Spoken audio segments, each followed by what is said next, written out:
More breaking news as heartbreaking work on the Potomac River, where officials say there are no survivors after an American Airlines passenger plane and an Army helicopter crashed near Washington's Reagan International Airport. 28 bodies have been pulled from the river thus far, but the full recovery is expected to take several days.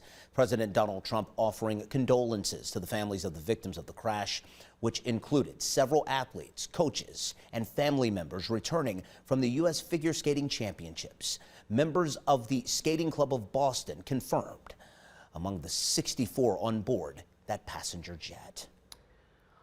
This story hits close to home for me, the figure skating community grieving tonight. We are a tight-knit community. A friend of mine, Mark Mitchell, and his husband are coaches who were on the ice with these skaters from the Boston, Washington, D.C., Delaware, and Virginia areas during a special national development camp just hours before this fatal plane crash. He tells me these students and coaches were excited to be part of the 3-day elite program. Well, tonight, Mark and others are absolutely devastated. Just a short time ago, I sat down with skating legend, Olympian, and friend Carol Heiss-Jenkins about this difficult loss. We're just such a close-knit community, and this is just devastating.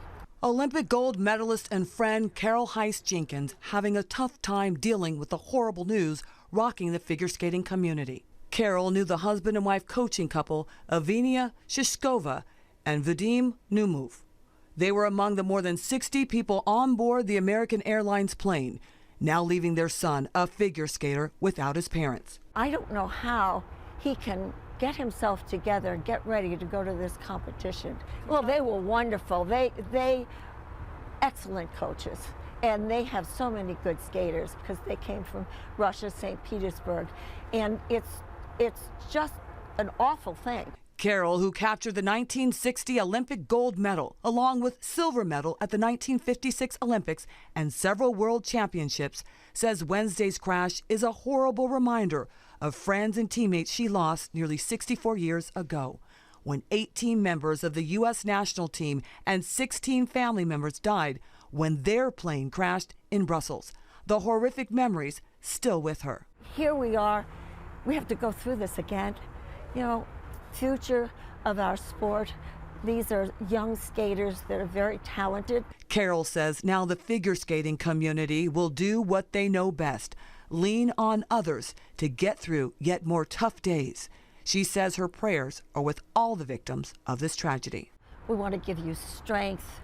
We want to give you as much as we possibly can in support. And just know that the coming days, coming years are very hard. Certainly are. We have learned that counselors will most likely be brought in to help with the grieving process. My friend Mark, who was coaching those students, tells me he wants to teach the next generation about these skaters and continue their passion for this sport.